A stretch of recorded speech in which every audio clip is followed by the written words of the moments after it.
Good morning बच्चों। आज हम लोग केमिकल काइनेटिक्स स्केल को रिकॉर्ड करने जा रहे हैं क्रैश कोर्स के लिए। तो पहले हम लोग देखेंगे कि केमिकल काइनेटिक्स में हमको क्या स्टडी करना होता है।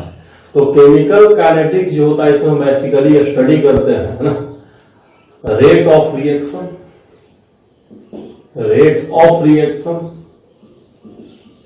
And how reaction is taking place and how a reaction is taking place। इसको बेसिकली मैकेनिज्म भी आप कह सकते हैं। तो केमिकल काइनेटिक्स है ना deals about rate of reaction and how a reaction taking place.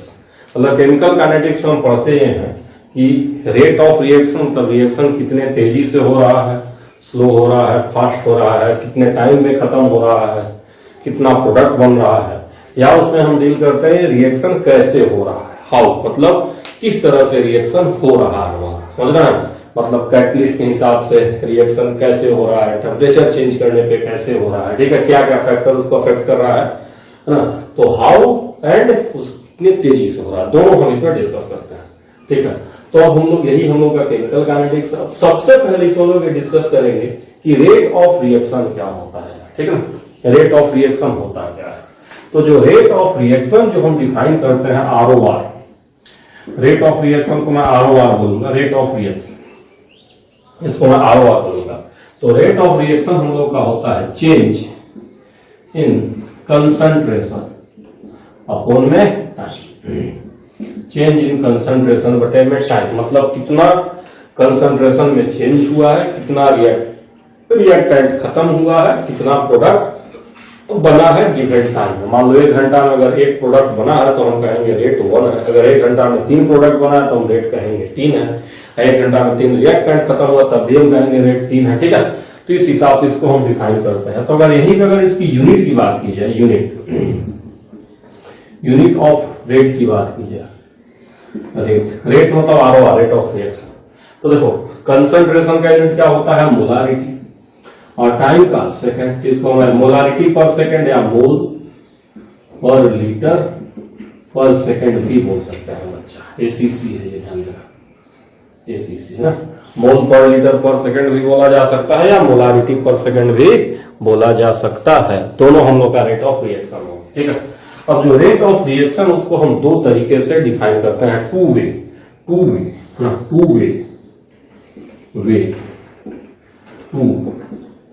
Define rate of reaction. Rate of reaction define करने का 2 तरीका हमारे पास होता है। पहला होता है इन टर्म ऑफ रिएक्टेंट,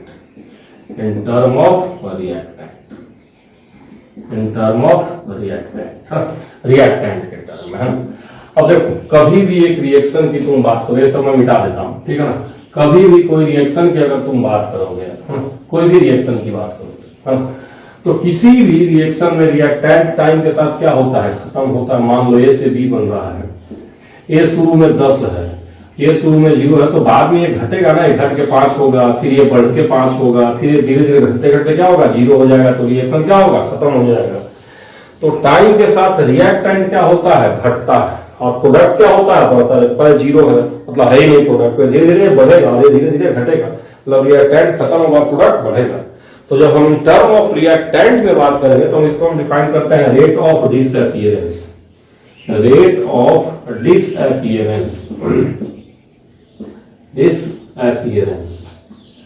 मतलब किस हिसाब से हमारा रिएक्शन मतलब रिएक्टेंट खत्म हो रहा है। रेट ऑफ डिसअपीयरेंस इसको हम डिफाइन करते हैं, रेट ऑफ डिसअपीयरेंस किस टर्म में, रिएक्टेंट के टर्म में। और जो हमारा होता है rate of appearance of reactant, वो हम लोग का होता है minus delta C by delta T। ये देखो ये चेंज इन कंसंट्रेशन, और ये हम लोग का क्या है, टाइम। लेकिन हम यहाँ पहले माइनस लगा देते हैं, है ना। जब भी rate of disappearance of reactant की बात करेंगे तो delta C by delta T नहीं, चेंज इन कंसंट्रेशन बटे टाइम नहीं, minus delta C by delta T। हमेशा माइनस लगाते हैं। माइनस साइन क्यों लगाते हैं? ये माइनस साइन ये दिखाता है कि रिएक्टेंट टाइम के साथ क्या हो रहा है, घट रहा है कि बढ़ रहा है, घट रहा है। रिएक्टेंट टाइम के साथ घट रहा है, तो इसीलिए माइनस साइन लगाते हैं। माइनस साइन क्या दिखाता है कि रिएक्टेंट टाइम के साथ घट रहा है ना। ध्यान देना, रेट हमेशा पॉजिटिव आएगा, बस माइनस साइन इसीलिए लगाते हैं कन्वेंशनली, ताकि ये दिखाता है कि रिएक्टेंट टाइम के साथ घट रहा है। तो माइनस साइन क्या इंडिकेट करता है? Minus sign indicates reactant decrease with minus sign हमारा ये बताता है कि रिएक्टेंट टाइम के साथ क्या हो रहा है बच्चा? घट रहा है। समझ रहे हो कि नहीं समझ रहे हो? ठीक है। अब दूसरा इसको हम डिफाइन कर सकते हैं। तो पहला तो आप समझ गए होंगे किस तरह से डिफाइन होगा, है। रिएक्टेंट के टर्म में क्या होगा? Minus delta C by delta T है। उसी तरह देख रहे हो साथ साथ उनकी प्रोडक्ट में क्या होगा? बढ़ रहा है, प्रोडक्ट बढ़ता है। तो दूसरा हम डिफाइन कर सकते हैं in term of product, in term of product. और जब प्रोडक्ट के टर्म में बात करोगे, है ना, तो यहां भी इसको हम कैसे डिफाइन करते हैं? Rate of formation, rate of formation, rate of formation मतलब कितना प्रोडक्ट बन रहा है। ठीक है बच्चा, इसको हम लिखते कैसे हैं? Rate of formation, rate of formation of product, rate of formation of product बराबर delta C by delta T, और यहां प्लस लगाते हैं।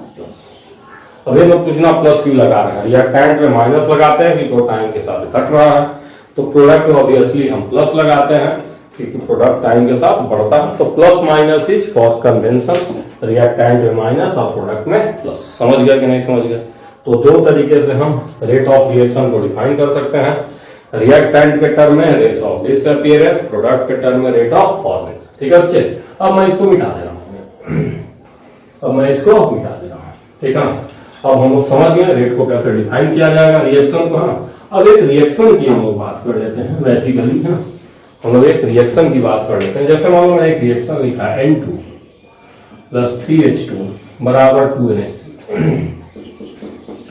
मैंने एक रिएक्शन लिख दिया N2 प्लस 3H2 बराबर 2NH3। हाँ, अब अगर इस रिएक्शन को देखोगे तो N2 का कितना मोल खर्च हो रहा है? 1 मोल। H2 का कितना मोल खर्च हो रहा है? 3 मोल।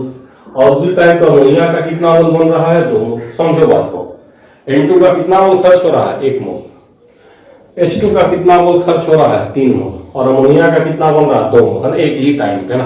तो अगर मान लो 1 घंटे में N2 का 1 मोल खर्च हो रहा है, H2 का 3 मोल खर्च हो रहा है और अमोनिया का 2 मोल बन रहा है 1 घंटे। मान लो 1 घंटे का यह हाल चाल है ना। तो किसी से हम पूछेंगे, मान लो N2, मान लो एक आदमी N2 को देख रहा है, एक आदमी H2 को देख रहा है, एक आदमी अमोनिया को देख रहा है।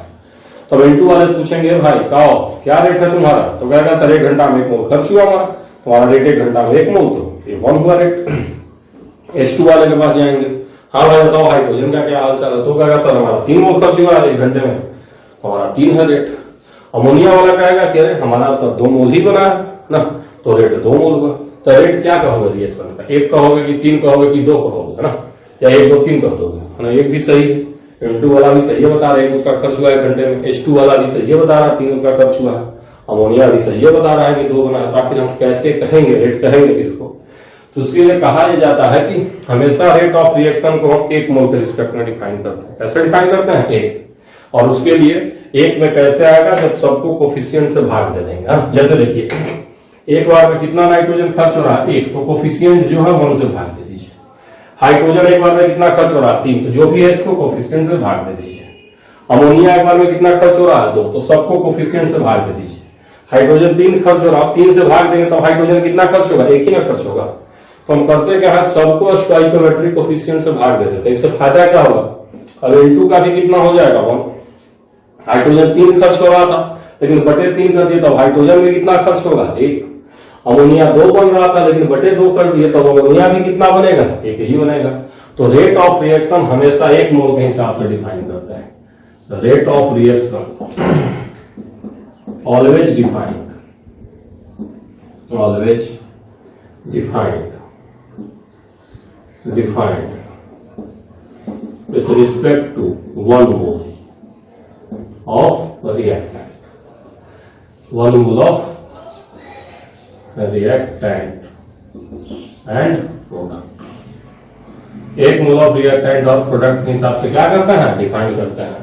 तो इसीलिए जो हमारा ROR होता है, ROR रेट ऑफ रिएक्शन, किसी भी एक रिएक्शन, मान लो कोई अगर इस तरह का रिएक्शन है AA प्लस BB बराबर CC प्लस TB, तो वहां जो हम लोग का रेट ऑफ रिएक्शन है वो कुछ इस तरह से हो जाएगा यार, 1/A कोफिशिएंट से भाग दे तो, हाँ, और साथ में माइनस डेल्टा A बटे में डेल्टा T।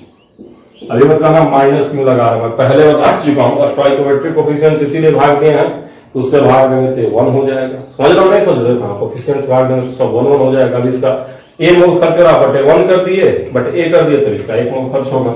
और रिएक्टेंट है तो रिएक्टेंट में पहले माइनस लगाते हैं, तो ये हो गया ना बराबर, ये रेट ऑफ रिएक्शन ही, इस इज रेट ऑफ रिएक्शन बराबर 1/B delta B delta T, मतलब change in concentration of B बटे टाइम 1/B, ताकि एक मोल में चला जाए, और रिएक्टेंट है तो माइनस लगाएंगे, ठीक है, plus delta C delta T और साथ में C बटे C, कोफिशिएंट से भाग देंगे यार, उसी तरह से प्लस डेल्टा D और बटे में डेल्टा T और बटे क्या D, कोफिशिएंट से भाग लेंगे, ठीक है। अब ये जो हमारा इक्वेशन बना है, ये जो हमारा इक्वेशन बना है, जिसमें हम सारे रिएक्टेंट और प्रोडक्ट को एक मोल के हिसाब से डिफाइन की, इसीलिए रिएक्शन को, इस इक्वेशन को हम क्या बोलते हैं, rate equation, rate equation, this is called as rate equation. समझ रहा है? तो rate of reaction is always defined with respect to 1 mole of reactant and product, और किसी के हिसाब से इसको हम डिफाइन कर सकते हैं, चाहे A रिएक्टेंट के हिसाब से, चाहे B रिएक्टेंट के हिसाब से, चाहे C प्रोडक्ट के हिसाब से, चाहे D प्रोडक्ट के हिसाब से, बट एक मोल अगर आपको लाना है तो सबको कोफिशिएंट से भाग देना पड़ेगा, और इसी को जब आपस में रिलेट करते हैं तो that is called as rate equation. समझ गया कि नहीं आप लोग? ये किसी भी जनरल रिएक्शन के लिए, ठीक है बच्चे। तो अब मैं एक सवाल आपको बता देता हूँ, ठीक है ना, एक सवाल मैं एक करा देता हूँ, उसके बाद तब मैं आगे चलता हूँ। सवाल पहले मैं आपको करा दूं, ठीक है ना। तो चलिए सबसे पहले मैं क्वेश्चन दे रहा हूं, right rate equation, right rate equation. आपको रेट इक्वेशन लिखना है। पहला मैं दे रहा हूं N2 प्लस 3H2 बराबर 2NH3, ये पहला, और दूसरा आपको मैं दे रहा हूं Br2 प्लस H2O बराबर Br माइनस Br तो 3 माइनस से 3 होगा, प्लस 3H2O, और यहाँ पे मैं कर रहा हूँ 6OH माइनस, बैलेंस है रिएक्शन। देखो तो 3Br2 6OH minus Br3 minus 3H2O 5Br minus, इसे जो बैलेंस केमिकल है। अब आपको दोनों जगह क्या लिखना है, रेट इक्वेशन लिखना है, ठीक है। तो पहले बता चुका हूँ कि रेट इक्वेशन हमेशा हम कैसे लिखते हैं, एक मोल के हिसाब से लिखते हैं। तो जो यहाँ पे हमारा ROR रेट ऑफ रिएक्शन होगा, ROR is rate of reaction, वो हम लोगों का क्या होगा बताइए, change in concentration of nitrogen बटे टाइम, साथ में माइनस, क्यों माइनस, क्योंकि रिएक्टेंट है, डिवाइड करने का जरूरत नहीं है, क्योंकि नाइट्रोजन का एक मोल ऑलरेडी है, तो डिवाइड करने का जरूरत नहीं है, बराबर डेल्टा H2 बटे डेल्टा T, यहाँ माइनस, क्यों माइनस, क्योंकि रिएक्टेंट है, और बटे 3, क्यों बटे 3, क्योंकि हाइड्रोजन का एक साथ 3 खर्च हो रहा है, तो बटे 3 करेंगे तो हाइड्रोजन भी 1 में चला आएगा, ठीक है, बराबर डेल्टा NH3 बटे डेल्टा T, है ना, प्लस में, और इधर 2, क्यों 2 समझ ही रहे होगे तुम लोग, 2 क्योंकि समझ रहे हो ना बच्चे, 2 इसीलिए किया गया है क्योंकि ये कोफिशिएंट 2 है, और प्लस में लगाया गया है कि दैट इज प्रोडक्ट, तो हमारा रेट इक्वेशन हो गया, ठीक है। उसी तरह यहाँ अगर हम लिखेंगे रेट इक्वेशन, तो ROR बराबर हमारा क्या हो जाएगा, रेट ऑफ रिएक्शन बराबर क्या होगा बताइए, माइनस डेल्टा Br2 बटे डेल्टा T बटे 3 होगा, 3 बराबर माइनस डेल्टा OH माइनस बटे डेल्टा टी, और इधर 6 कोफिशिएंट 6 है। रिएक्टेंट में ये, जब प्रोडक्ट में जाएंगे तो प्लस करते चलेंगे, प्लस लगा देंगे, समझो बच्चे। फिर यहाँ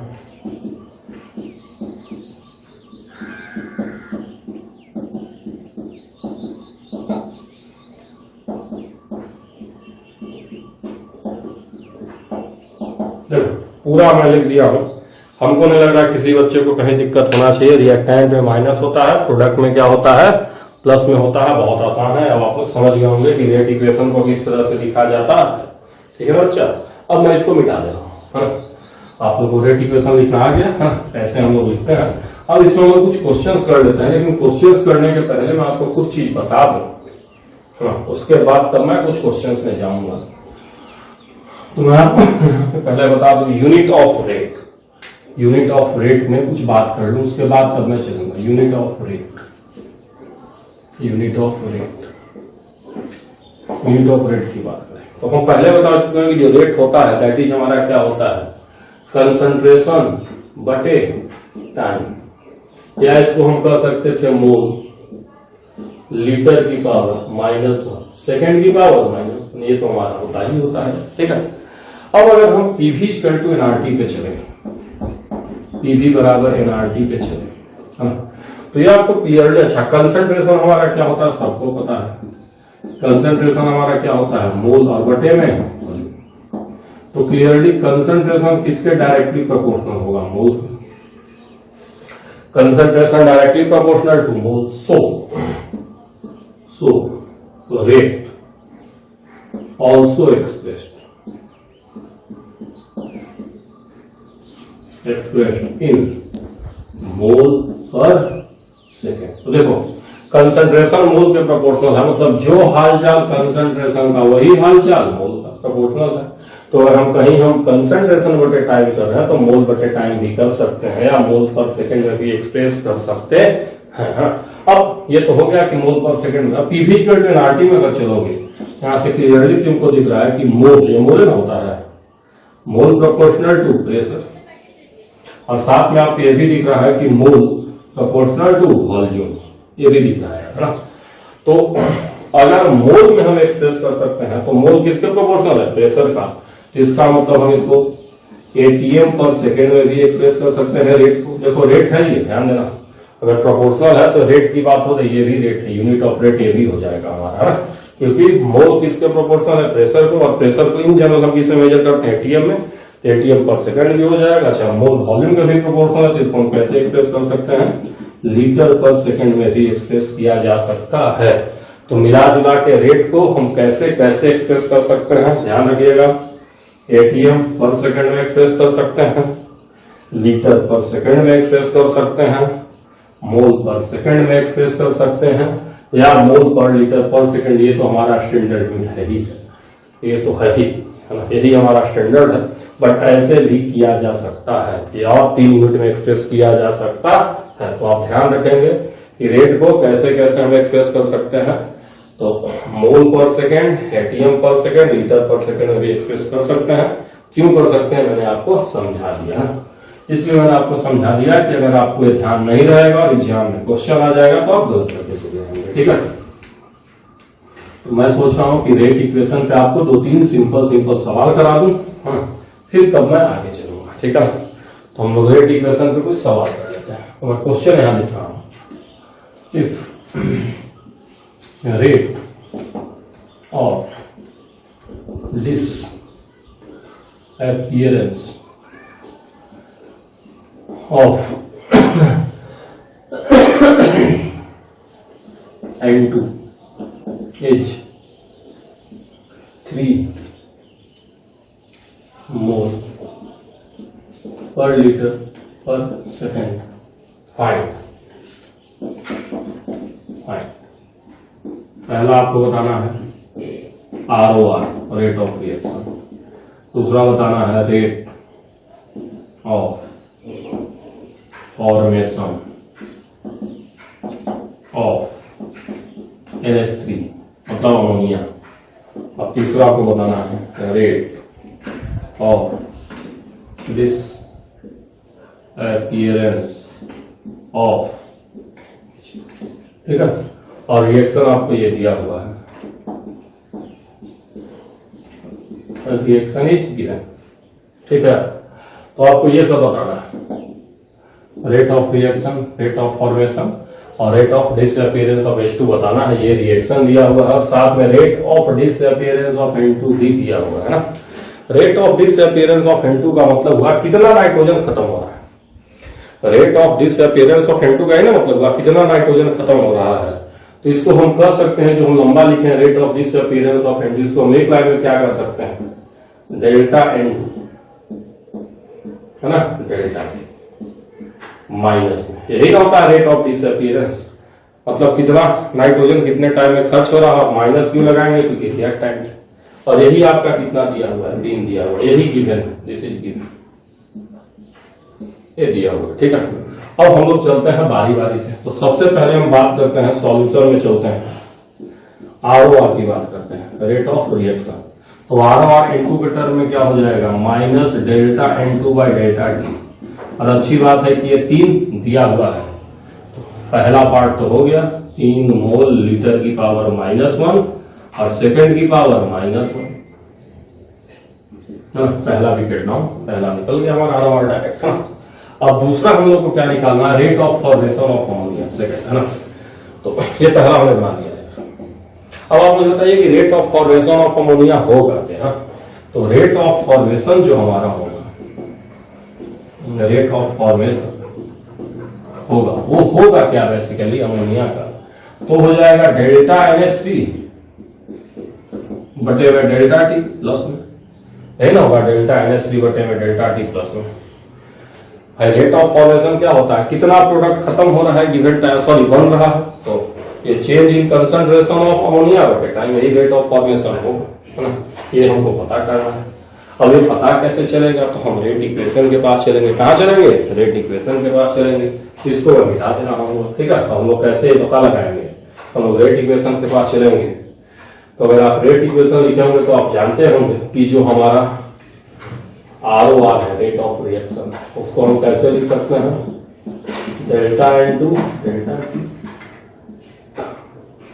नाइट्रोजन के टर्म में, और इसको हम अमोनिया के टर्म में भी इसको लिख सकते हैं। कैसे लिख सकते हैं, डेल्टा NH3 डेल्टा टी और बटे 2, यही ध्यान देना है बस, थोड़ा सा गलती मत करना कि रेट ऑफ डिसअपीयरेंस अलग चीज होता है और रेट ऑफ रिएक्शन अलग चीज होता है। समझ रहे हो कि नहीं समझ रहे हो। तो रेट ऑफ फॉर्मेशन भी अलग होता है प्रोडक्ट का। तो हमको rate of formation of ammonia चाहिए, मतलब change of concentration of ammonia बटे टाइम चाहिए, और रेट ऑफ रिएक्शन जो होगा वो अमोनिया का रेट ऑफ फॉर्मेशन बटे 2 होगा, क्योंकि एक बार में 2 अमोनिया बन रहा है, और रेट ऑफ रिएक्शन हमेशा हम एक के हिसाब से डिफाइन करते हैं, तो बटे 2 करेंगे, ठीक है। तो यहां से आपको समझ में आ गया होगा कि दिस इंप्लाइज दैट जो हमारा rate of formation of ammonia हो जाएगा, दैट इज 2 into ROR, तो दैट इज 6 हो जाएगा। समझ गए नहीं समझ, 6।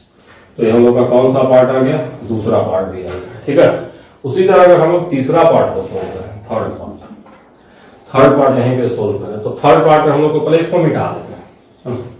थर्ड पार्ट अगर मैं सोल्व करूं तो हम लोग को निकालना क्या है, rate of disappearance of hydrogen, इसको मैं मिटा देता हूँ, कंफ्यूजन कम होगा आपको। Rate of disappearance of hydrogen, ये होगा क्या, rate of disappearance of hydrogen मतलब कितना हाइड्रोजन खर्च हो रहा है, ये होगा क्या बताइए, माइनस डेल्टा H2 बटे डेल्टा टी बटे टी, यही ना होगा। कितना हाइड्रोजन खर्च हो रहा है, होगा rate of disappearance of hydrogen minus delta H2 बटे डेल्टा टी बटे, सॉरी ये तो 3 होगा, माइनस कितना हाइड्रोजन खर्च हो रहा है, तो change of concentration of hydrogen बटे डेल्टा टी। और माइनस साइन क्यों लगाते हैं, क्योंकि रिएक्टेंट, तो कितना हाइड्रोजन खर्च हो रहा है गिवन टाइम, वो क्लियरली कितना हो जाएगा, माइनस डेल्टा H2 बटे डेल्टा टी। समझ गया, यही हम लोग को पता करना है। और अगर हम लोग रेट इक्वेशन का सहारा ले, तो वहां से जो हम लोग का ROR आ रहा है, तो हमारा कितना आ रहा है, माइनस डेल्टा N2 बटे डेल्टा टी बराबर माइनस डेल्टा H2 बटे डेल्टा टी और बटे 3, ध्यान दो। तो अगर रेट ऑफ रिएक्शन की बात करोगे तो बटे 3 करना पड़ेगा बच्चा, है ना? क्यों? क्योंकि हमेशा एक मोल के हिसाब से डिफाइन करते हैं, ठीक है? तो यहाँ बटे 3 करना पड़ेगा, ठीक है? तो यहाँ से अगर तुम रिलेट करोगे तो this implies that delta H2 बटे डेल्टा T माइनस में हो जाएगा 3 इंटू ROR दैट इज 9। समझ गया कि नहीं समझ गया? ठीक है, कॉमन सेंस भी है। अगर ये 3 खर्च हो रहा है, देखो शुरू में कितना दिया है 3, तो इसके 3 गुना खर्च होगा, तो कितना खर्च होगा 9, और ये बनेगा कितना 3 दूनी का 6, है ना? तो ये दिख रहा है, ये कितना खर्च होगा 3, तो ये कितना बनेगा 9, और ये कितना बनेगा खर्च होगा 9, और ये कितना खर्च होगा बनेगा, सॉरी ये 3 अगर खर्च हो रहा है तो ये कितना 3 गुना मतलब 9 खर्च होगा, और इसके डबल मतलब 6 बनेगा। लेकिन रेट ऑफ रिएक्शन हमें एक के हिसाब से डिफाइन करते हैं, तो 1 सबको कोफिशिएंट से भाग दो, तो देखो सब 3 आ गया कि नहीं आ गया?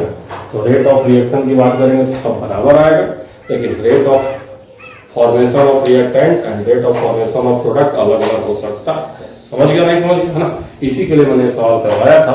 अब एक और मैं 2 सवाल करवा देता हूँ ताकि तुम लोग का डाउट खत्म हो जाए। एग्जाम में जाओगे डाउट में चले जाओगे थोड़ा गड़बड़ हो जाएगा, ठीक है? एक और सवाल मैं इस पे करा देता हूँ, ठीक है ना? एक और सवाल मैं इस पे करा देता हूँ, ठीक है? तो चलिए मैं क्वेश्चन कुछ इस तरह से लिख रहा हूँ।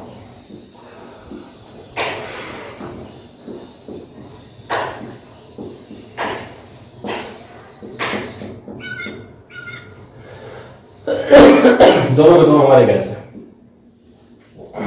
इन दोनों के दोनों हमारे गैस है, और मैं कह रहा हूं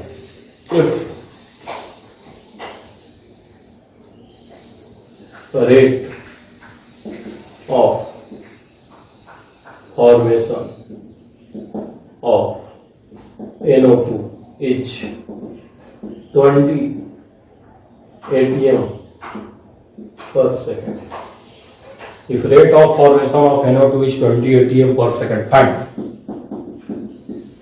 पहला होगा, और दूसरा rate of disappearance of N2O। चलो, तो ये 2 चीज हमको बताना है, और rate of formation of NO2 हमको दिया हुआ है, ठीक है? तो सबसे पहले हम ये देखेंगे कि हमको दिया हुआ क्या है। सबसे पहले हमारी जिम्मेदारी ये देखने की है कि हमको दिया हुआ क्या है। तो हम लोग को दिया हुआ है rate of formation of NO2, मतलब समझ रहे हैं क्या दिया है? बेसिकली हम लोग को दिया है डेल्टा NO2 बटे में डेल्टा T प्लस में डेल्टा NO2 बटे में डेल्टा T प्लस में हमारा दिया हुआ, और ये हमारा कितना दिया है 20, ये हम लोग को दिया है 20 ATM पर सेकेंड, यही दिया हुआ है ना? कितना बन रहा है? तो डेल्टा NO2 बटे डेल्टा T, यही तो बन रहा है, 20 दिया हुआ है, ये हम लोग का दिया हुआ है 20। अब अगर हम लोग ROR की बात करें, ROR रेट ऑफ रिएक्शन, अगर ROR की बात करें तो ROR इसके हिसाब से कितना होगा? या हम लिखते हैं रेट इक्वेशन, तो हमारा हो जाएगा डेल्टा N2O4 बटे डेल्टा T, साथ में डेल्टा NO2 बटे डेल्टा T, और बटे 2 और प्लस में, क्योंकि रेट ऑफ रिएक्शन हमेशा एक के हिसाब से डिफाइन करते हैं, यही हम लोग का आएगा यार। और ये चीज दी हुई है कि नहीं दी हुई है, जरा देखो तो बच्चा ये कितना दिया हुआ है 20, तो अगर ये चीज 20 तुम रख दोगे तो इससे कट जाएगा, तो क्लियरली जो हम लोग का ROR है वो हम लोग का कितना आ जाएगा 10 ATM पर सेकेंड। ये हम लोग का पहला पार्ट है, ठीक है? और क्लियरली आपको दिख रहा है कि जो हम लोग का ROR वही हम लोग का रेट ऑफ डिसअपीयरेंस जो है वो भी क्या होगा N2O4 का ही ना होगा। कितना N2O4 गिवन टाइम में खर्च हो रहा है, यही हमारा रेट ऑफ डिसअपीयरेंस होगा, change in concentration of N2O4 बटे डेल्टा T, और रिएक्टेंट है तो माइनस साइन लगाएगा, और क्लियरली ROR के बराबर है, ये भी कितना हो जाएगा 10 ATM पर सेकंड। तो आप समझ गए होंगे किस तरह से क्वेश्चन आएगा और किस तरह से हम लोग इसको अप्रोच करेंगे, है? अब एक और चीज आपको मैं बता दूं तो हम इसको खत्म करते हैं, ठीक है ना? एक और चीज आपको मैं बता दूं तो हम लोग इसको खत्म करते हैं।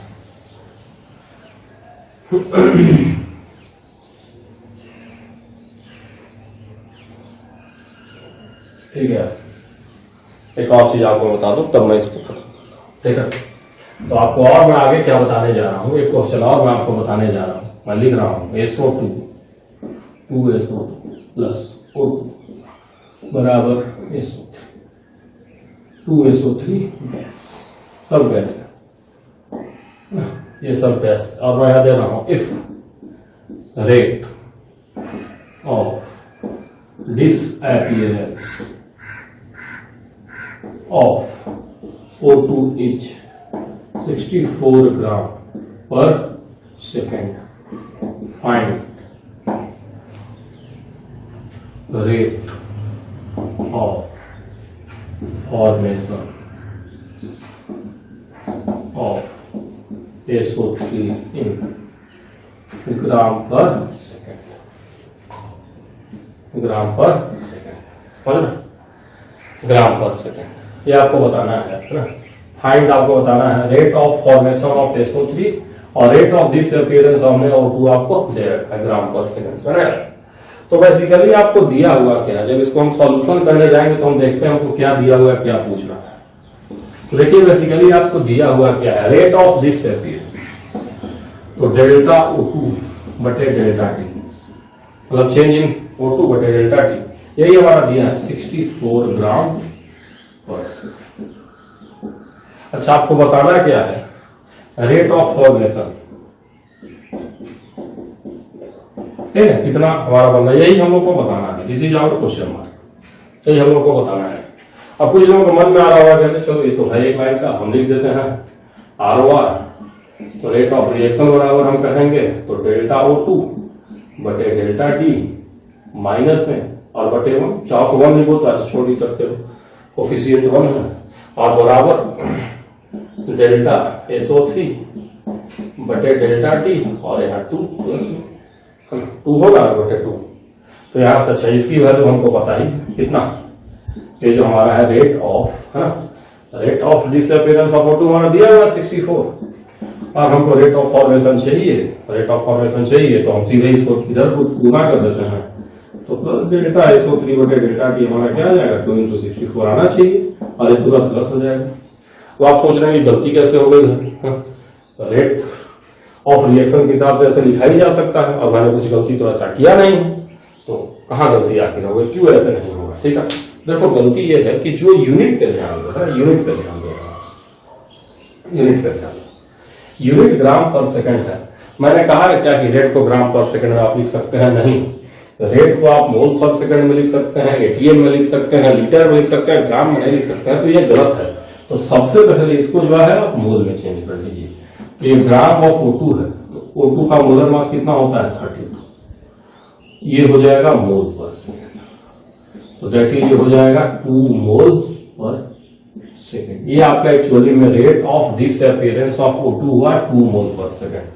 ध्यान दीजिएगा ना, जब तक आप मोल में नहीं लिखेंगे ना, जब तक आप मोल में नहीं लिखेंगे तब तक आप लगा नहीं पाएंगे रेट ला, क्योंकि रेट को भाई जो यूनिट है उसी में एक्सप्रेस करोगे ना। तो ये हो गया, अब तुम जैसे बना रहे थे वैसे, अब ROR बराबर तुम लिखो रेट इक्वेशन, तो ROR बराबर तुम कहोगे माइनस डेल्टा O2 बटे डेल्टा टी बराबर डेल्टा SO3 बटे डेल्टा टी और 2 प्लस में, और अब तुम इसकी वैल्यू बहुत आराम से क्या रख सकते हो, तो रख सकते हो।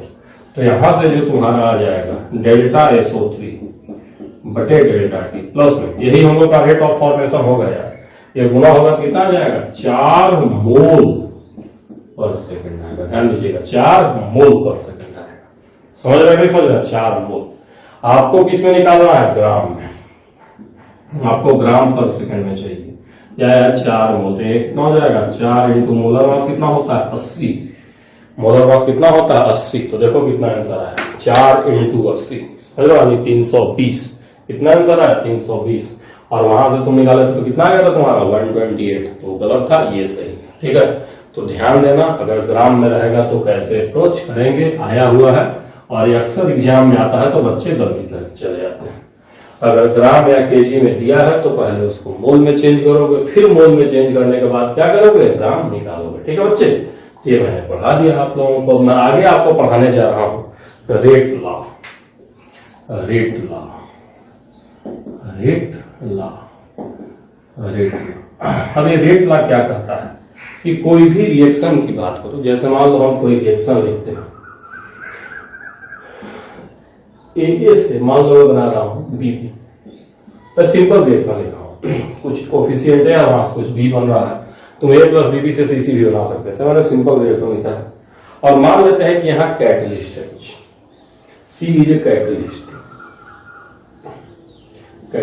तो रेट लॉ ये कहता है कि rate of any chemical reaction, जो हमारा रेट ऑफ रिएक्शन है that is proportional to concentration of reactant,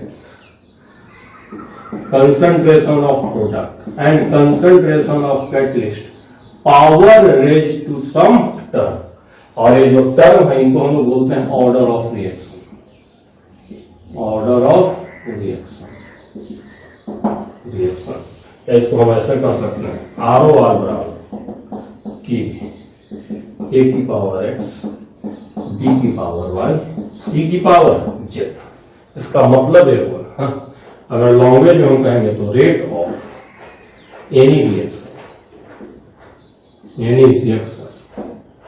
directly proportional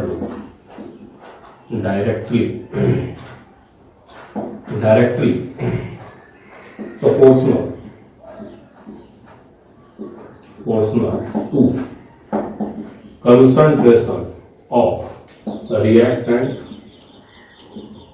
और प्रोडक्ट और catalyst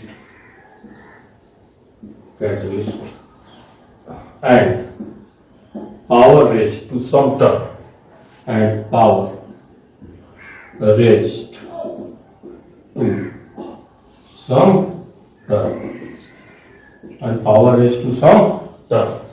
मतलब रेट ऑफ कोई भी केमिकल रिएक्शन और किसके प्रोपोर्शनल होता है, या तो कंसंट्रेशन ऑफ रिएक्टेंट, या तो प्रोडक्ट, या तो कैटलिस्ट, और उसको कुछ पावर होता है, power raised to some term and these power raised term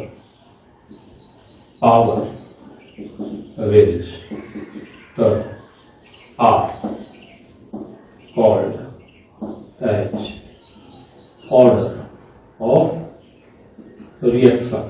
ये जो पावर रेस्ट टर्म होता है उसको हम लोग ऑर्डर ऑफ रिएक्शन करते हैं, ठीक है। मतलब किसी भी रिएक्शन का रेट वो किसके प्रोपोर्शनल होता है, proportional to concentration of reactant और product of catalyst. Reactant, product, catalyst किसी के कंसंट्रेशन या सबके कंसंट्रेशन के प्रोपोर्शनल होता है, और उसपे कुछ पावर रेज होता है, तो कुछ पावर होता है एक्स वाई जेड, है ना, कुछ पावर। तो ए भी इसके बराबर नहीं होगा, पावर एक्स वाई जेड होता है कुछ भी, वो ए बी के बराबर हो भी सकता है, नहीं भी हो सकता है। और उस पावर रेज टर्म को हम क्या बोलते हैं, ऑर्डर ऑफ रिएक्शन। और यही तो अगर इस रिएक्शन के लिए कि हम लोग का क्या होता है, rate constant, this is called as rate constant, समझ ना। प्रोपोर्शनलिटी हटाएंगे तो कांस्टेंट आएगा। और यहाँ एक्स वाई जेड क्या हमारा ऑर्डर ऑफ रिएक्शन है, ए और बी और सी के हिसाब से, है ना। अगर कोई आपसे पूछेगा ओवरऑल ऑर्डर ऑफ रिएक्शन, मतलब रिएक्शन का पूरा ऑर्डर क्या है, X plus Y plus Z, power raise term को जोड़ देंगे, क्योंकि यही हम ऑर्डर ऑफ रिएक्शन हमारा होता है। कौन कौन, एक्स वाई जेड ही ऑर्डर ऑफ रिएक्शन होता है। एक्स क्या होता है, order with respect to A, Y हमारा है order with respect to B, Z है order with respect to C. तो ओवरऑल ऑर्डर ऑफ रिएक्शन क्या हो जाएगा, X plus Y plus Z. समझ गए कि नहीं समझ गए, इसी को हम लोग रेट ला करते हैं, ठीक है, यही रेट ला हमारा होगा, ठीक है। कि कुछ भी रिएक्टेंट प्रोडक्ट पे जो भी हमारा पावर होगा वही हमारा हो जाएगा, ठीक है। कुछ पावर मतलब कंसंट्रेशन ऑफ रिएक्टेंट, तो कुछ पावर होता है उसी के प्रोपोर्शनल होता है, and that is called the order of reaction. तो रेट पढ़ लिया। अब हम लोग यहाँ पढ़ लेते हैं कि ऑर्डर ऑफ रिएक्शन क्या होता है। ऑर्डर ऑफ रिएक्शन हमारा क्या होता है, ऑर्डर ऑफ रिएक्शन क्या होता है, ठीक है। ऑर्डर ऑफ रिएक्शन हमारा क्या होता है, तो हम लोग पढ़ने जा रहे हैं order of reaction. Order of reaction हम लोग को पता है कि जो ऑर्डर ऑफ रिएक्शन है ये होता क्या, power term in rate law. ये ऑर्डर ऑफ रिएक्शन होता क्या है, बेसिकली जो पावर का टर्म होता है रेट लॉ में उसी को हम लोग ऑर्डर ऑफ रिएक्शन बोलते हैं। हाँ? अब जो हम लोग का ऑर्डर ऑफ रिएक्शन वो कुछ भी हो सकता है, निगेटिव, पॉजिटिव, इंटीजर कुछ भी हो सकता है, जीरो भी हो सकता है। तो मैं लिख दे रहा हूं ऑर्डर ऑफ रिएक्शन, रिएक्शन में भी नेगेटिव, पॉजिटिव, जीरो, फ्रैक्शनल, कुछ भी हो सकता है, नेगेटिव हो सकता है, पॉजिटिव हो सकता है, जीरो हो सकता है, फ्रैक्शनल हो सकता है, कुछ भी हो सकता है, पहला चीज। दूसरा, order of reaction is always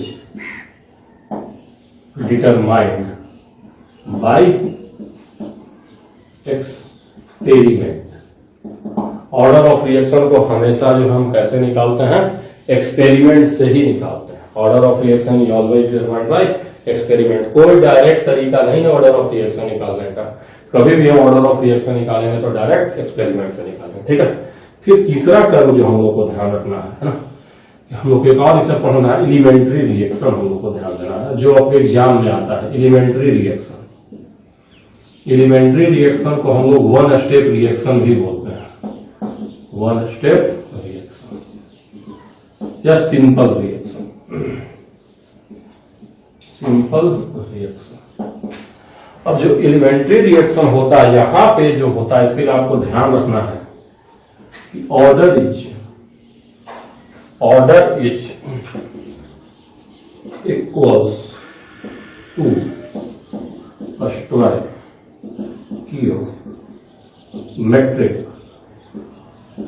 coefficient of reactant. यहां जो हम लोग का ऑर्डर होता है वो किसके बराबर होता है, स्टोइकियोमेट्रिक कोफिशिएंट ऑफ रिएक्टेंट। सिर्फ रिएक्टेंट से यहां मतलब होता है, किसी और से मतलब नहीं होता है। जैसे अगर मैं कह रहा हूं कि N2 + 3H2 अगर हम लोग का क्या है, अगर एलिमेंट्री रिएक्शन है, तो यहां हम रेट ऑफ रिएक्शन क्या लिखेंगे, R बराबर के N2 की पावर 1 और H2 की पावर 3। जो कोफिशिएंट है वही पावर में चला जाएगा। ये हम लोग का रेट लॉ हो जाएगा, ये हम लोग का रेट लॉ हो जाएगा। यहाँ सिर्फ रिएक्टेंट से मतलब है, कैटलिस्ट प्रोडक्ट से कोई मतलब नहीं है ना। और ऑर्डर हम लोग का कितना हो जाएगा, कोई अगर ऑर्डर आपसे पूछ लेगा तो सम ऑफ पावर यानी 1 + 3 बराबर, ये हम लोग का ऑर्डर हो जाएगा। समझ गए कि नहीं समझ गए आपको, ठीक है। तो ये रेट लॉ होता है और एलिमेंट्री रिएक्शन वाला हम लोग को ध्यान रखना है। और ये भी ध्यान रखना है कि कभी भी अगर एग्जाम में आ गया और कुछ भी ना दिया तो रिएक्शन को हम लोग अपने मन से हमेशा क्या मानेंगे, एलिमेंट्री ही मानेंगे, नहीं कि कुछ और मानेंगे, ठीक है। तो मैं आपको एक आध सवाल करा देता हूँ इस पे ना, एलिमेंट्री रिएक्शन वाले पे एक आध सवाल मैं आपको करा देता हूँ, ठीक है ना। एक आध सवाल में करा देता हूँ। क्वेश्चन में कह रहा हूँ, find order of these elementary reaction and write rate law। Rate law लिखना और साथ में ऑर्डर आपको निकालना है। पहला मैं आपको दे रहा हूं हाफ H2 + हाफ Cl2 बराबर HCl। दूसरा मैं आपको दे रहा हूं SO2 + हाफ O2 बराबर SO3। तीन ही मैं दूंगा। और तीसरा PCl5 बराबर PCl3 + Cl। तीन ही मैंने दिया आसान से। तो चलिए फटाफट हम लोग रेट लॉ लिख देते हैं। एलिमेंट्री है तो रेट लॉ बराबर क्या लिखेंगे, के H2, जो कोफिशिएंट है वही पावर हो जाएगा, वही ऑर्डर हो जाएगा, ठीक है। 1/2 Cl2 1/2। और अगर तो ये रेट लॉ हो गया यार, यही रेट लॉ होता है, जैसे ये रेट लॉ।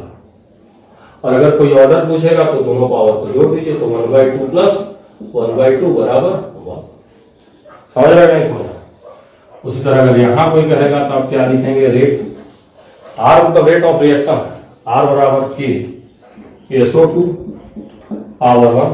कई बार 1 पावर को हम नहीं भी दिखाते, और 1 कुछ नहीं होता 1 कई बार नहीं भी दिखाया जाता है साथ में, लेकिन O2 हमको दिखाना पड़ेगा ना, पावर 1/2 है, ये तो दिखाएंगे। अब यहाँ हमारा ऑर्डर कितना आएगा बताइए, 1 + 1/2 बराबर 3/2। तो देखो फ्रैक्शनल आ गया ऑर्डर, देखना। चलो यहाँ पे हम लोग क्या लिखेंगे, R बराबर के PCl डायरेक्ट। तो यहाँ हमारा ऑर्डर क्या आएगा बताइए, सीधे सीधे ऑर्डर 1। ऑर्डर क्या आ जाएगा, 1 आ जाएगा। समझ गए कि नहीं समझ गए आप लोग? हाँ, तो इसी हिसाब से कभी भी रिएक्शन दिया रहेगा और ऑर्डर निकालना रहेगा, रेट का लिखना रहेगा, तो इसी हिसाब से हम लोग करेंगे ना। इसके बाद और सवाल आता है, वो भी मैं आपको करा देता हूँ। और सवाल भी इस पे आ जाता है तो भी मैं आपको करा देता हूँ। उसके बाद तब हम इसको खत्म करेंगे। हाँ, तो क्वेश्चन में दे रहा हूँ 2a प्लस b बराबर 3c इज, देखिए is elementary reaction. Elementary reaction मैंने कहा है, एलिमेंट्री रिएक्शन, ध्यान दीजिएगा क्या क्वेश्चन। 2a प्लस b बराबर 3c is elementary reaction if concentration of reactant is doubled। मतलब रिएक्टेंट के कंसंट्रेशन को हमने डबल, दुगना कर दिया, doubled. Then rate become, rate of reaction become,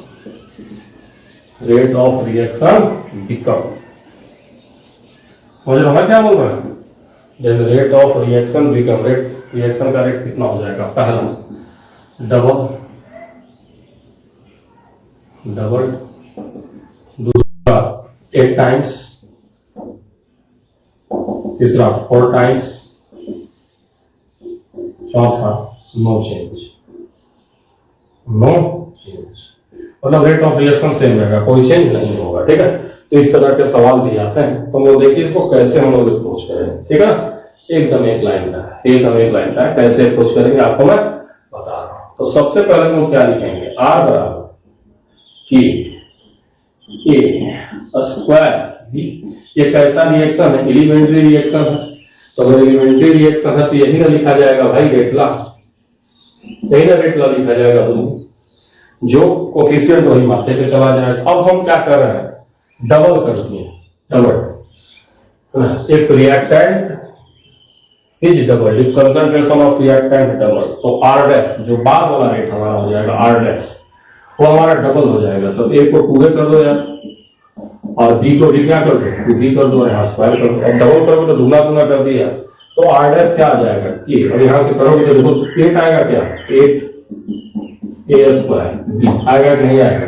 यहाँ से क्लियरली जो है, दिस इंप्लाइज दैट क्लियरली तुमको दिख रहा है कि आर डैश क्या होगा, 8 into r हो गया कि नहीं हो गया। देखो a स्क्वायर भी है तो 8 बाहर आ गया कि नहीं बाहर आ गया, तो कै गुना हो जाएगा, 8 टाइम्स हो जाएगा। समझ गया कि नहीं समझ गए?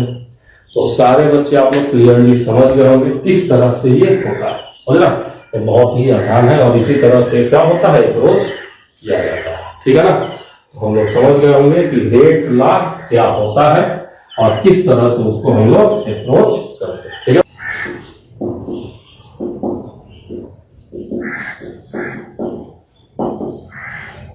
आगे हम लोग पढ़ने वाले हैं determination of order of reaction. आगे हम लोग पढ़ने वाले हैं determination of order of reaction. Order of reaction होता क्या है हम समझ चुके हैं। हमने ये भी सीख लिया है कि जो ऑर्डर ऑफ रिएक्शन उसको सिर्फ और सिर्फ कैसे निकाला जा सकता है, एक्सपेरिमेंटली निकाला जा सकता है। तो कैसे हम लोग निकालेंगे वही हम लोग सीखने वाले हैं। तो इसमें सबसे पहले हम लोग सीखने वाले हैं, हाँ, जो हम लोग का मेथड है वो हम लोग का है initial rate method. Initial rate method से हम लोग सीखने वाले हैं, हाँ, इनिशियल रेट मेथड। आखिर इनिशियल रेट मेथड क्या होता है, इसमें हम लोग करते क्या है, कंसंट्रेशन ऑफ रिएक्टेंट को चेंज करते हैं। कंसंट्रेशन ऑफ रिएक्टेंट को हम लोग चेंज करते हैं और उस हिसाब से हम पता करते हैं कि हमारा ऑर्डर ऑफ रिएक्शन क्या हो रहा है ना। कंसंट्रेशन ऑफ रिएक्टेंट को हम लोग फॉर्मूले में चेंज कर देते हैं और देखते हैं रेट हमारा किस हिसाब से चेंज हुआ, फिर वहीं से हम लोग ऑर्डर को निकालते हैं। तो concentration of reactant is change and effect on rate is observed and accordingly order is determined. ठीक है, तो जैसे मैं क्वेश्चन इसको समझाता हूँ तुम लोगों का, होता है जैसे क्वेश्चन थ्रू में इसको समझा दे रहा हूँ। ठीक है, जैसे मान लो यहाँ दिया है 2a प्लस b बराबर e, ऐसा कोई रिएक्शन दिया हुआ है और देखो एलिमेंट्री रिएक्शन नहीं है, this is not elementary reaction. Elementary रहता तो डायरेक्ट आप निकाल लेते है ना। और यहाँ साथ में दिया हुआ है if concentration of A is doubled, then rate doubled, and if concentration of B is doubled, then also rate doubled। कह रहा है कि जब हम A को डबल कर दे रहे हैं तो हमारा रेट डबल हो रहा है, और G जब B को डबल कर रहा है, if concentration of B is doubled then also rate is doubled। तो किसी नीचे लगा हम लोग डबल का फाइंड ऑर्डर, ऑर्डर आपको बताना है, ये ऑर्डर क्या होगा। देखो कैसे हम लोग इसको अप्रोच करेंगे, समझो, है ना। तो सबसे पहले हमको देख रहे हैं, कह रहा है कि पहले तो ये रिएक्शन हमारा क्या है, ए एलिमेंट्री रिएक्शन नहीं है, तो हम अपने मन से क्या लिखेंगे, रेट ला आर बराबर के ए की पावर एक्स बी की पावर वाई। अब तुम कहोगे कि आपने एक्स वाई क्यों लिखा, अब हमको पता नहीं है कि ऑर्डर क्या होगा। हाँ? अगर एलिमेंट्री रहता तो 2 और 1 हो जाता, बट एलिमेंट्री है नहीं, तो पता नहीं कि ऑर्डर क्या होगा, एक्स होगा कि वाई होगा कि जेड होगा, कुछ भी होगा। तो हमने अपने मन से मान लिया एक्स और वाई, है ना, कुछ भी तुम ए बी भी मान सकते हो, ठीक है। चलो अब ये पहला इक्वेशन हो जाएगा हम लोग का, फर्स्ट इक्वेशन। अब आगे हम लोग का कह रहा है कि if concentration of A is double, जब ए को हम डबल कर देना, तो कर देते हैं हम लोग ए को डबल, तो डबल करेंगे तो क्या हो जाएगा, रेट डबल हो रहा है, तो रेट डबल तो 2 आ, तो रेट डबल हो गया ना, तो आर की जगह 2 आ। कब, जब किसको डबल किया, ए डबल, ए को डबल कर दो तो 2a की पावर x और b की पावर y। ये हम लोग का दूसरा इक्वेशन हो गया। अगली बार में कह रहा है कि b डबल, अब b को अगर आप डबल करें, किसको, b को, तब भी रेट जो है वो डबल, देखो एरो हम लोग सीख ना, तो रेट डबल, तो फिर से डबल हो रहा है, किसको डबल करने पे, b को, ये भी हमारा डबल हो गया। अब इसको कर, आपको करना क्या है, 3 इक्वेशन है, पहला दूसरा तीसरा, अब तीनों को भाग देना होता है। इस तरह से आप भाग दीजिए कि आपका एक तो पूरा कट जाए और ऑर्डर आ जाए। हाँ?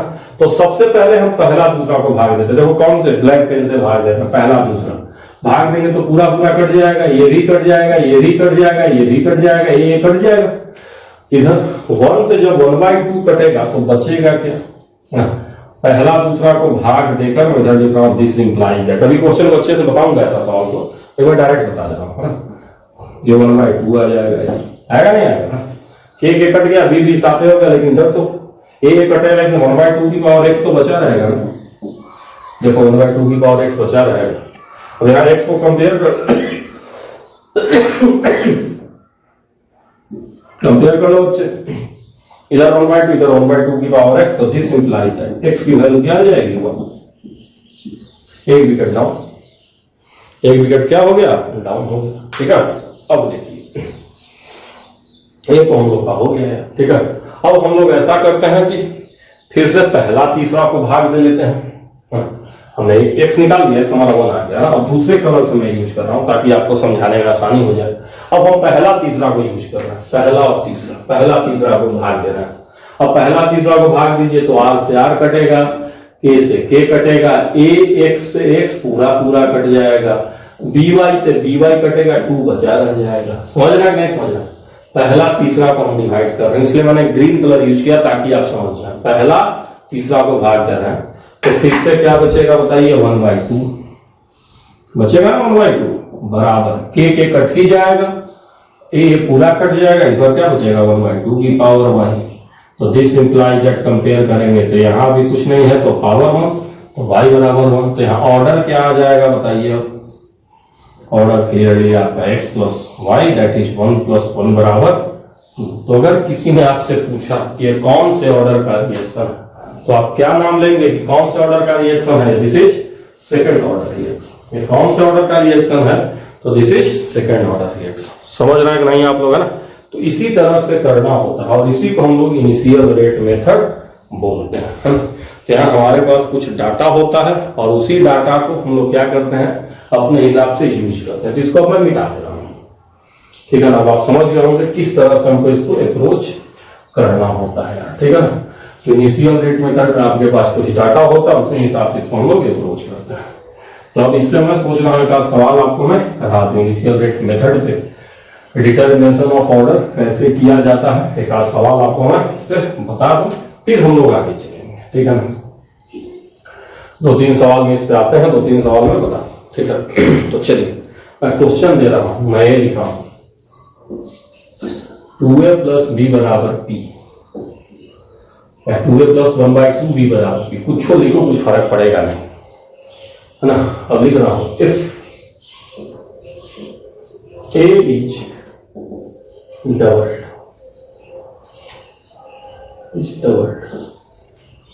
rate become 4 times. If a is doubled, rate become 4 times. If b is doubled, rate remains same.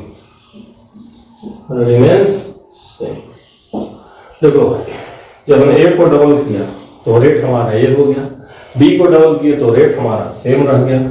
Find order of reaction, order of reaction.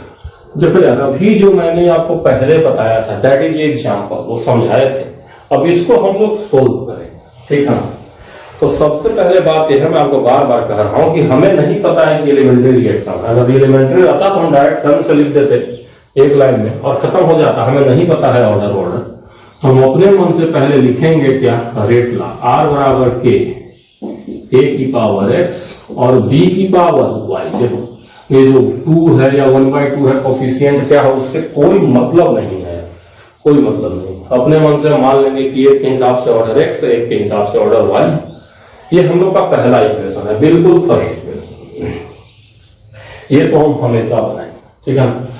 अब दूसरा कह रहा है, दूसरा पार्ट इसी में कह रहा है हमारा कि इफ b इज डबल्ड, जब b को नहीं, अब पहला इक्वेशन पहला, तो अगली बार कह रहा है कि जब हमने a को डबल किया तो रेट हमारा 4 गुना हो गया, रेट बिकम 4 टाइम्स, 4 गुना, तो रेट अब हमारा पहली बार मार है तो हमें रेट को क्या करना पड़ेगा, थोड़ा कब, जब किसको डबल किए, a को डबल कर लिया तो 2a की पावर x, b की पावर y, ऐसे। ये हमारा दूसरा इक्वेशन हो गया बच्चे, ठीक है। उसी तरह कह रहा है कि रेट रिमेन्स सेम, मतलब बराबर, तो रिमेन्स सेम तो आर ही रह गया, कब, ए को इस बार कुछ नहीं किए हैं, किसको डबल किए हैं, बी को डबल, तो 2b की पावर वाई। ये हम लोग का तीसरा इक्वेशन हो गया, 3 इक्वेशन हमारे।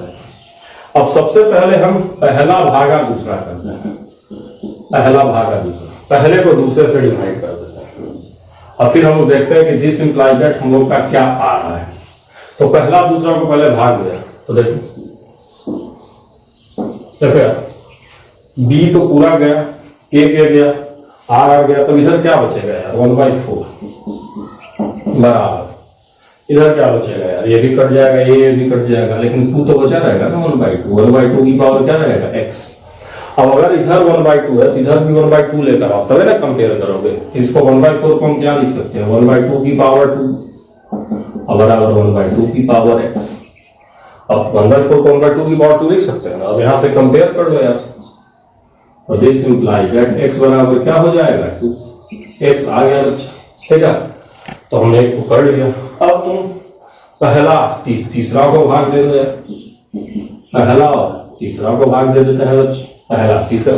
इस बार मैं ग्रीन कलर का यूज कर रहा हूं ताकि आपको ज्यादा अच्छे से समझ में आए। पहला भागा तीसरा, तीसरे को डिवाइड करो, ठीक है ना, ताकि समझ में आए। एक ही बार वाली कैसा नहीं कटाऊंगा। तो देखिए आर से आर को मैंने कटा लिया, के से मैंने के को कटा लिया, ग्रीन कलर से कटा रहा हूं। एक्स से एक्स को हमने कटा लिया और बीवाई से हमने बीवाई को कटा लिया। तो जब आर आर को कटाएंगे तो इधर क्या बचेगा, दिस इंप्लाइज दैट की बात किया जाए, इधर हमारा 1 बचेगा। देखिए भाई होने ना बचेगा, आर कट गया तो एक्स गया, के गया, अब खाली इधर क्या बचेगा, 1/2 की पावर वाई बचेगा। अब देखिए अगर इधर 1 है तो आप पढ़ें कि किसी का भी पावर 0 होता है तो उसकी वैल्यू क्या होती है, 1 होती है। तो y को क्या होना पड़ेगा 0। y बराबर जब तक y 0 नहीं होगा तब तक कभी भी वर्क होगा नहीं करेगा। तुम पढ़े हो ना 10 की पावर 0 बराबर 1, 20 की पावर 0 बराबर 1, x की पावर 0 बराबर 1। तो अगर इधर 1 आ गया है और इधर कुछ और है तो इधर right hand side left hand side तभी बराबर होगा जब y क्या होगा 0 होगा। समझ लो यार 0 होगा तो 1 हो जाए, क्योंकि किसी का भी पावर 0 है तो उसकी वैल्यू क्या हो जाती है 1 हो जाती है। ठीक है बच्चे, तो y की वैल्यू क्या हो जाएगी 0। तो अब अगर हमसे कोई ऑर्डर के बारे में बात करें कि ऑर्डर क्या होगा, तो ऑर्डर यहाँ आपको पता है कि ऑर्डर हमारा क्या होगा x प्लस वाई बराबर 2 प्लस 0 बराबर 2। समझ गए कि नहीं समझ गए? तो इस तरह से हम निकाल के और उसको क्या करेंगे सोल्व आउट करेंगे। ठीक है, तो आप समझ गए होंगे इनिशियल रेट मेथड पे किस तरह से सवाल आता है। अब इसी पे एक आध सवाल और आता है, वो भी मैं आपको करा देता हूँ। ठीक है, क्योंकि जब तक आप प्रैक्टिस नहीं करेंगे तब तक एग्जाम में आप कर नहीं पाएंगे। बड़ा इंपॉर्टेंट है, this is very much important part, बड़ा इंपॉर्टेंट पार्ट है जिस पे और भी सवाल आते हैं। कुछ डाटा वाले क्वेश्चंस भी आते हैं जो कुछ इस फॉर्म में आते हैं। तो इसी तरह से क्वेश्चन आप लोग का रहेगा 2b प्लस बी बराबर p, और आपका क्वेश्चन कुछ इस तरह से दिया रहेगा rate then concentration of A, then concentration of B। ठीक है, इस तरह से कुछ दिया रहेगा कि ये अगर 0.1 है, ये अगर 1 है और ये अगर 1 है, जब ये 2 हो गया ये हम लोग का 0.4 हो गया, ये भी 1 है। जब ये 2 हो गया तो ये हम लोगों का 1 ही रहा, ये हम लोगों का 0.8 हो गया। कुछ इस तरह से डाटा दे देता है। मतलब तो किसका किसका डाटा दिया है, रेट का, ए और बी का रेट का डायरेक्ट कंसंट्रेशन दिया है। क्वेश्चन है फाइंड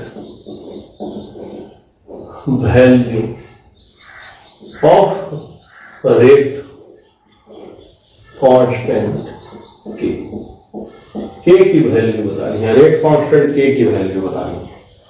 हाँ, इतना सारा डाटा दिया हुआ है, रेट का डाटा दिया है, ए और बी का डाटा दिया हुआ है। मैं सिंपल डाटा डाल के यूज कर रहा हूँ ताकि जल्दी से आपको मैं सिखा सकूँ। ठीक है ना, एक कॉम्प्लेक्स डाटा इसके बाद यूज कर लेंगे। ठीक है, ये रिएक्शन है। अब आप सोच रहे होंगे के निकालने में क्या, के तो आसान है, लेकिन आर बराबर आप क्या लिखते हैं के, ए की पावर एक्स बी की पावर वाई। देखो जब तक इन्वेंट्री नहीं देगा तब तक, और जब भी डाटा का देगा तो हमको अपने मन से क्या मानना पड़ेगा, एक्स और वाई ऑर्डर मानना पड़ेगा। अगर इन्वेंट्री रहेगा तो डायरेक्टली यहाँ पे हम लिख सकते हैं 2 और यहाँ पे तो कम से सवाल बन जाएगा।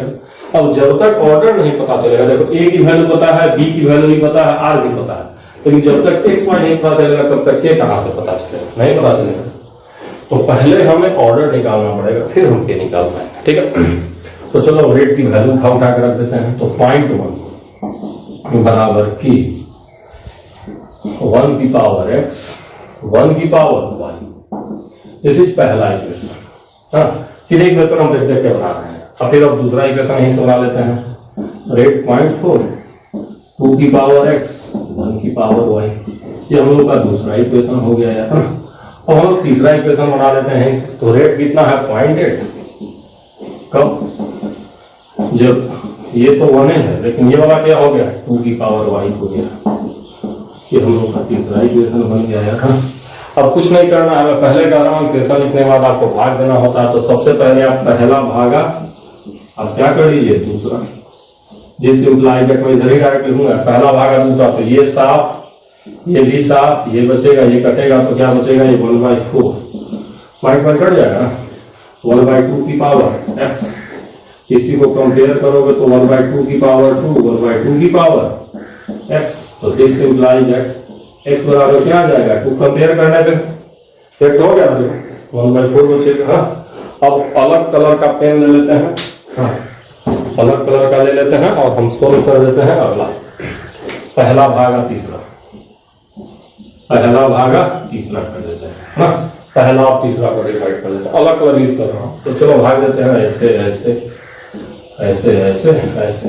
ठीक है, तो देखो क्या आ गया इस बार, दिस इम्प्लाइज दैट 1/8 बराबर, इधर तो सब कट गया है, 1/2 की पावर y आएगा। इसी को हम क्या कर सकते हो, तो बराबर 1/2 की पावर 3 बराबर 1/2 की पावर y। तो दिस इंप्लाइज दैट y बराबर क्या आएगा 2। आएगा कि नहीं आएगा बताओ, वहां पे देख लो पहले y बराबर 2। y बराबर 2 आएगा कि नहीं आएगा, देखो आ गया। तो अरे ये गलत लिख दिया हमने यार, y बराबर 3 आएगा एक्चुअली, y बराबर 3 आएगा। तो x y की वैल्यू आ गई थी, नहीं आ गई ना। x बराबर हमने क्या यूज कर लिया 2 और y बराबर हमने क्या निकाल लिया 3। x और y हमने दोनों निकाल लिया। अब हम इसको मिटा दे रहे हैं जब शांति से, अगर शांति से इन सबको मिटा दे रहे हैं क्योंकि अब इन सब का जरूरत नहीं है। बस इन सब का जरूरत क्या था, ऑर्डर निकालने के लिए हमने इतना काम कर दिया। अब कोई भी इक्वेशन यूज कर लेते हैं, पहला इक्वेशन ये हम यूज करते हैं पहला वाला। तो रेट कितना है 0.1 कि a की 1 की पावर 2 1 की पावर 3, तो a बराबर कितना एक लाइन, ठीक है। तो इस तरह का सवाल आएगा, और अगर इस तरह का सवाल आएगा तो इसी हिसाब से हम लोग क्या करते हैं, इसको अप्रोच आउट करते हैं।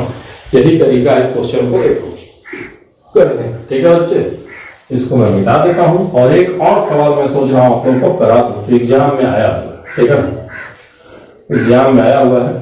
एक और सवाल मैं आप लोगों को करा दूं, ठीक है ना, तो आप लोगों से गलती हो सकता है, हो जाएगा एग्जाम।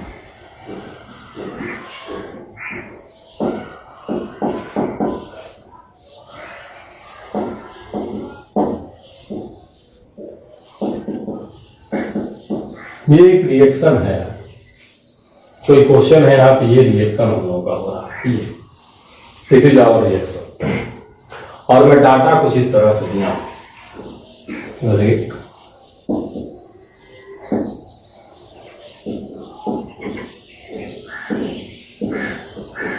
ये डाटा मैंने आपको दिया, ठीक है।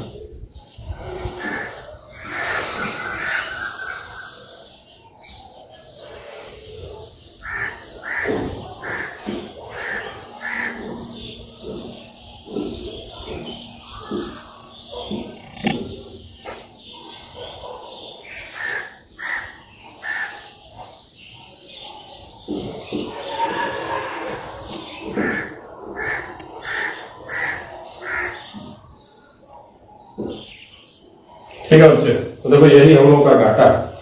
आपको निकालना है find order of reaction, order of reaction, find order of reaction. तो देखो बच्चे, पहले आप देखो कि रेट जो है किसका किसका डाटा दिया, किसका डाटा दिया और H प्लस कैटलिस्ट का डाटा दिया। तो जिसका डाटा दिया है, देखो रेट चेंज भी हो रहा है, अगर हम इसको चेंज कर रहे हैं इसको चेंज कर रहे हैं तो रेट इधर चेंज हो रहा है। इसका मतलब रेट दो लोगों पर डिपेंड कर रहा है। किस किस पे रेट डिपेंड कर रहा है मुझे बताइए। रेट हमारा डिपेंड कर रहा है एक तो रिएक्टेंट पे और दूसरा किस पे, कैटलिस्ट पे। और यहाँ पे पावर हम x मानेंगे और यहाँ पे पावर y मानेंगे। यहाँ वाटर आप मत दीजिएगा, इवन कहेगा क्यों नहीं वाटर हम लिखें, क्योंकि वाटर का देवे नहीं कि मतलब वाटर पे रेट डिपेंड नहीं कर रहा है। अब बता भी चुका हूँ कि रेट ऑफ रिएक्शन जो है वो रिएक्टेंट पे डिपेंड करता है या कैटलिस्ट पे डिपेंड करता है या प्रोडक्ट पे भी डिपेंड कर सकता है। तो यहाँ एक रिएक्टेंट पे डिपेंड कर रहा है, एक कैटलिस्ट पे डिपेंड कर रहा है, दूसरे रिएक्टेंट पे नहीं डिपेंड कर रहा है। कोई बात नहीं, नहीं कर रहा नहीं कर रहा ना, नहीं कर रहा तो ये भी और यहाँ कर सकते थे कि वाटर के हिसाब से 0 है। अगर वाटर के हिसाब से 0 ऑर्डर रहेगा तो हमेशा इसकी वैल्यू होने आएगी, हमेशा 1 आएगी। तो ये भी हम कर सकते थे वाटर के हिसाब से 0 ऑर्डर है, ठीक है। तो ठीक है, तो ऐसे समझना। तो जो डाटा दिया रहेगा उसी से आप अप्रोच करेंगे, ये नहीं कि अपने मन से कुछ भी यहाँ H2O की पावर भी जेट ले लिया और फिर सोच बैठ रहे हैं कि कैसे करें कैसे करें, ऐसा नहीं करना, ठीक है। तो जो डाटा दिया उसी हिसाब से हम करेंगे। अब फटाफट हम लोग क्या है इक्वेशन बना लेते हैं। तो पहली बार में रेट हमारा क्या दिया है 0.1। देखिए आप लोग के को के हम लोग छोड़ देते हैं 0.1 की पावर x और सॉरी 1 की पावर x और 0.1 की पावर y। देखो अगली बार में रेट हमारा कह रहा है 0.2 के 1 की पावर x और 0.2 की पावर y। ये हम लोग का दूसरा इक्वेशन। तीसरी बार में कह रहा है 0.4 कि ये हमारा 2 की पावर x और ये हमारा है 0.2 की पावर 1। यही है यार, ठीक है। ये हमारा पहला इक्वेशन, ये दूसरा इक्वेशन और ये तीसरा इक्वेशन। तो बड़ा आराम से दिख रहा है ना, डायरेक्ट बताता हूँ। अगर पहला दूसरा के भाग दोगे, इसको पहला दूसरा को डिवाइड करो, ये साफ ये देखो एकदम सीधे सीधे क्या आएगा, इधर 1/2 यहां से तुम्हारा आएगा, है ना। अगर तुम पहला भाग है दूसरा करोगे तो दिस इंप्लाइज दैट 1/2 बराबर 1/2 की पावर y, तो दिस इंप्लाइज दैट y बराबर सीधे सीधे 1, इधर भी 1/2 इधर भी 1/2 आ गया, एक तो साफ हो गया। अब अगर कोई सोच रहा होगा कि हम किसको किसको भाग देते हैं, पहला और तीसरा को भाग देंगे तो गड़बड़ होने का चांस है। पहला तीसरा का भाग मत दीजिएगा, पहला तीसरा को भाग देंगे तो देखिए यहाँ x वाला ही बचेगा और y वाला ही बचेगा। मैं बता y निकाल चुके हैं, उसका आप यूज कर सकते हैं, बट हम लोग इस तरह से चूज करते हैं ताकि ये पूरा पूरा कट जाए, है ना। मान लो अगर हम पहला को और तीसरा भाग देंगे तो इधर तो ये है, एक कट जाएगा, लेकिन यहाँ x वाला ही बचेगा y वाला ही बचेगा, तो उस तरह से भाग देते हैं ताकि ये पूरा पूरा कट जाए, है ना। कोशिश करते हैं, ना तो बच जाए तो बच जाए। तो हम भाग देंगे पहला दूसरा तीसरा को भाग देते हैं, किसको भाग देते हैं, दूसरा तीसरा, ताकि पूरा पूरा कट जाए। दूसरा तीसरा को भाग देते हैं, तो ये पूरा साफ, ये 1/2, दिस इज 1/2, दिस इज पूरा पूरा साफ, ये पूरा खत्म, ये कट ही जाएगा। तो ये हमारा क्या आएगा 1/2 बराबर 1/2 की पावर x, सीधे सीधे ये पूरा कट गया है। तो दिस इंप्लाइज दैट x बराबर भी क्या आ जाएगा 1। तो बताइए ऑर्डर क्या आएगा, देखो ऑर्डर क्या आएगा बताओ, ऑर्डर बराबर x प्लस y बराबर 1 + 1 बराबर 2, आंसर हो गया। तो अगर कोई पूछेगा कि ऑर्डर ऑफ रिएक्शन क्या आ रहा है, तो आप आंख बंद करके कॉन्फिडेंस के साथ कह सकते हैं कि ऑर्डर ऑफ रिएक्शन जो है वो क्या आ जाएगा, 2 आ जाएगा। ठीक है बच्चा, तो देखिए मिला जुला के ऑर्डर ऑफ रिएक्शन को कैसे निकालते हैं ये मैं आप लोगों को बता चुका हूं कि किस तरह से ऑर्डर ऑफ रिएक्शन को निकाला जाता है, ठीक है ना। और इसको कौन सा मेथड हमने कहा था, इनिशियल रेट मेथड। एक और मेथड होता है, वो भी मैं आपको फट से बता देता हूं, उसको हम लोग बोलते हैं ग्राफिकल मेथड। ग्राफिकल मेथड एक और मेथड होता है, उसको हम लोग ग्राफिकल मेथड कहते हैं, और मैं सोच रहा हूं वो भी आप लोगों को मैं बता दूं ग्राफिकल मेथड। और ग्राफिकल मेथड भी बड़ा आसान होता है, ठीक है। देखिए ग्राफिकल मेथड का अप्रोच क्या होता है, कि कोई भी रिएक्शन है, मान लीजिए A से B है ऐसा, तो आप वहां कर सकते हैं -dA/dt बराबर कि A की पावर n हमारा ऑर्डर है, और यही ना होगा यार। अच्छा, ये -dA/dt हमारा क्या है, रेट ना होता है, या पड़ेगा रेट बराबर, कहीं पे भी रेट बराबर क्या होगा कि कंसंट्रेशन, या यहाँ ये हम कहें, हम कर सकते हैं कंसंट्रेशन की पावर है रिएक्टेंट का कंसंट्रेशन और साथ में ऑर्डर ऑफ रिएक्शन। तो इन जनरल ही ना कुछ होता है यार, रेट को इसी तरह से हम लिखते हैं ना, इतने देर से हम समझना कि ऐसे ही लिखते हैं। अब अगर दोनों साइड में लॉग ले लिया जाए तो लॉग रेट बराबर आप क्या लिखेंगे बताइए, लॉग रेट बराबर आप लिखेंगे लॉग के प्लस एन लॉग कंसंट्रेशन, ठीक है ना। ये मल्टीप्लिकेशन में है तो बीच में प्लस आ जाएगा, और एन है तो बाहर आ जाएगा, इस तरह से हो जाएगा। तो अगर आप लॉग रेट का, लॉग ऑफ रेट और लॉग ऑफ कंसंट्रेशन का ग्राफ खींचते हैं, तो जो इसका स्लोप होगा, स्लोप या tan थीटा, वही हम लोग का क्या होगा n, वही हम लोग का क्या हो जाएगा ऑर्डर ऑफ रिएक्शन, ठीक है। तो इसी को हम लोग कौन सा मेथड बोलते हैं, ग्राफिकल मेथड। ये बहुत सिंपल अप्रोच में आपको ये कहता है कि अगर हम किसके किसके बीच का ग्राफ खींचें, लॉग ऑफ रेट और लॉग ऑफ कंसंट्रेशन के बीच अगर ग्राफ खींचा जाएगा, किसके किसके बीच का ग्राफ खींचा जाएगा, लॉग ऑफ रेट और लॉग ऑफ कंसंट्रेशन के बीच का अगर ग्राफ खींचा जाएगा, समझ रहा बच्चा, लॉग ऑफ रेट और लॉग ऑफ कंसंट्रेशन, तो जो हम लोगों का स्लोप होगा, स्लोप वही हम लोगों का क्या होगा, ऑर्डर ऑफ रिएक्शन। यही ग्राफिकल मेथड। तो आप लिख सकते हैं graph between log R and log C is drawn, then slope is equal to order of reaction. इसी को हम लोग कौन सा मेथड बोलते हैं, ग्राफिकल मेथड बोलते हैं।